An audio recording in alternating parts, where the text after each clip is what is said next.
ইসলামী ছাত্র শিবিরকে সবসময় বলা হয় মেধাবীদের সংগঠন, কিন্তু আমি বলি ইসলামী ছাত্র শিবির মজলুমদের সংগঠন। ইসলামী ছাত্র শিবিরের উপরে ফ্যাসিবাদী আমলে গত 16 বছরে যে জুলুম হয়েছে সেটা বাংলাদেশের আর কোনো সংগঠনের উপর হয়নি। গণতন্ত্রের জন্য, বাংলাদেশের মানুষের আজাদির জন্য যখন কেউ রাস্তায় নেমে নেই, যখন বাংলাদেশে আপসহীন নেত্রী যাকে বলা হয় বেগম খালেদা জিয়া যখন মার্চ ফর ডেমোক্রেসির ডাক দিয়েছিল, সেদিন তার ডাকে যায় যখন তার দলের নেতা কর্মীরাও রাস্তায় নেমে নেই, সেদিন হাফেজ শহীদ মানসুর রাজপুতেরাও তার জীবনকে উৎসর্গ করেছিল। সেই শহীদ মানসুরকে আজকে আমরা শ্রদ্ধার সাথে স্মরণ করছি। আল্লাহ শহীদ মানসুর সহ বাংলাদেশের আজাদী আন্দোলনের সকল শহীদদের জান্নাতুল ফেরদৌসের মেহমান হিসেবে কবুল করুক আল্লাহুম্মা আমিন। সম্মানিত উপস্থিতি, আমাদের হিরোদেরকে চেনা দরকার, আমাদের যারা হিরো তাদেরকে নিয়ে আমাদের সেলিব্রেট করা দরকার, কিন্তু আমরা আমাদের হিরোদের কথা করে ভুলে যাই। যে জাতি তাদের হিরোদেরকে সেলিব্রেট করে না, যে জাতি তাদের হিরোদের কথা স্মরণ রাখে না, সেই জাতিতে হিরো জন্মায় না। আমাদের এই বাংলাদেশের গণতন্ত্র রক্ষার জন্য, দেশের ইনসাফ কায়েম করার জন্য, দেশের স্বাধীনতা সার্বভৌমত্ব অখণ্ডতা রক্ষার জন্য অন্যতম অগ্রনায়ক ছিল শহীদ মানসুর। শহীদ মানসুরকে আমাদেরকে সবসময় শ্রদ্ধার সাথে স্মরণ রাখতে হবে। আমরা কি পারবো ইনশাআল্লাহ? আজকে শহীদ মানসুরকে নিয়ে ইসলামী ছাত্র শিবির আয়োজন করছে, কিন্তু এই আয়োজন বাংলাদেশের সকল রাজনৈতিক দল, সকল ছাত্র সংগঠনকে এবং সকল স্বেচ্ছাসেবী সংগঠনকে আয়োজনটা করা দরকার ছিল।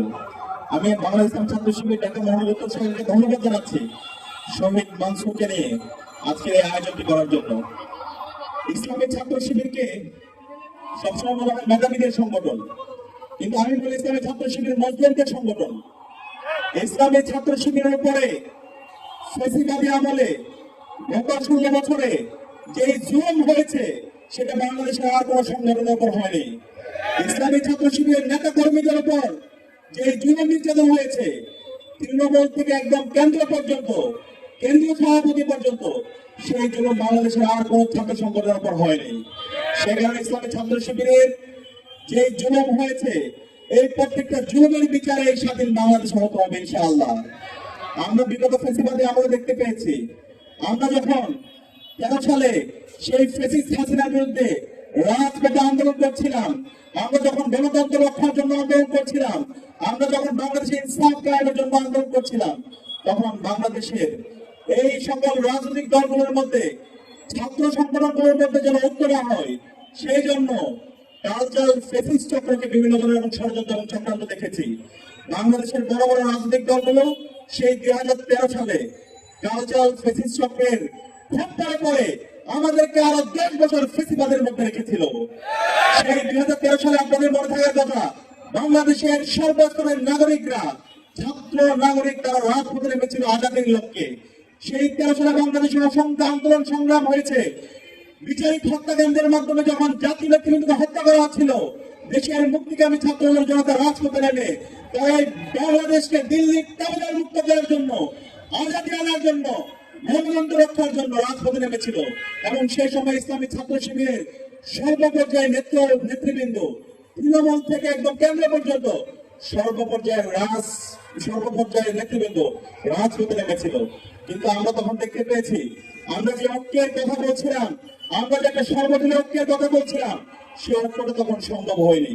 আপনাদের মনে থাকার কথা, যখন বিচারিক হত্যাকাণ্ডের মাধ্যমে জাতীয় নেতৃবৃন্দকে হত্যা করা হচ্ছিল, 2013 সালের 28 ফেব্রুয়ারি আল্লামা দেলোয়ার হোসেন সাঈদীকে যখন অন্যায়ভাবে রায় দিয়েছিল, সেদিন বাংলাদেশের টেকনাফ থেকে তেতুলিয়া, রূপসা থেকে পাকুড়িয়া, সারা বাংলাদেশের 56,000 বর্গ মাইল জুড়ে বাংলাদেশের মুক্তিকামী ছাত্র জনতা রাজপথে নেমেছিল। একদিনে 200-এর অধিক ছাত্র জনতা তারা শহীদ হয়েছিল। বাংলাদেশের প্রতিটি পাড়ায় পাড়ায় ছাত্র জনতা রাজপথে নেমেছিল। এবং এর পরিপ্রেক্ষিতে আমরা দেখতে পেয়েছি, এই বাংলাদেশের কালচারাল ফ্যাসিস্ট চক্র এই শাহবাগে বসে এই কালচারাল ফ্যাসিস্টরা এই পুরী হাসিনার গণহত্যাকে পুরে হাসিনার অবৈধ শাসনকে এবং বাংলাদেশের গণতন্ত্রকে ধ্বংস করার জন্য, দেশের স্বাধীনতা সার্বভৌমত্বকে ধ্বংস করার জন্য এবং বাংলাদেশের সকল প্রতিষ্ঠানকে ধ্বংস করার জন্য এবং মব ভায়োলেন্স তৈরি করার জন্য তারা এই শাহবাগ কায়েম করেছিল। সেই শাহবাগের বিরুদ্ধে বাংলাদেশের আলেম ওলামা থেকে শুরু করে সর্বপর্যায়ের মানুষরা সাপ্লাই তারা একত্রিত হয়েছিল। তারা এই শাহবাগের ফেসিবাদের বিরুদ্ধে একসাথে বাংলাদেশের সকল মানুষরা তখন কথা বলেছিল। কিন্তু এই সময়ে আমরা আশা করেছিলাম বাংলাদেশের সকল রাজনৈতিক দলগুলো তারা একত্রিত হয়ে সাপ্লাই একত্রিত হয়ে এই কালচারাল ফেসিবাদের বিরুদ্ধে, এই খুনি হাসিনার বিরুদ্ধে, এই দিল্লির বিরুদ্ধে একসাথে কথা বলে আমরা বাংলাদেশে আজাদী নিয়ে আসবো। কিন্তু আমরা 5 মে দেখতে পেরেছি বাংলাদেশের রাজনৈতিক দলগুলো, মেজর পলিটিক্যাল পার্টিগুলো তারা একত্রিত হতে পারেনি। কিন্তু ইসলামী ছাত্র শিবিরের জায়গা থেকে আমরা চেষ্টা করেছিলাম সকল ছাত্র সংগঠনকে এবং সকল রাজনৈতিক দলগুলোকে এক বিদ্যুতে মিলিত করে আমরা একটা গণবিপ্লব করার জন্য। কিন্তু বিভিন্ন ধরনের ষড়যন্ত্র এবং চক্রান্তের কারণে এবং রাজনৈতিক দলগুলো পার্শ্ববর্তী দেশের প্রেসক্রিপশনে রাজনীতি করার কারণে সেই আজাদী আমাদের আসেনি।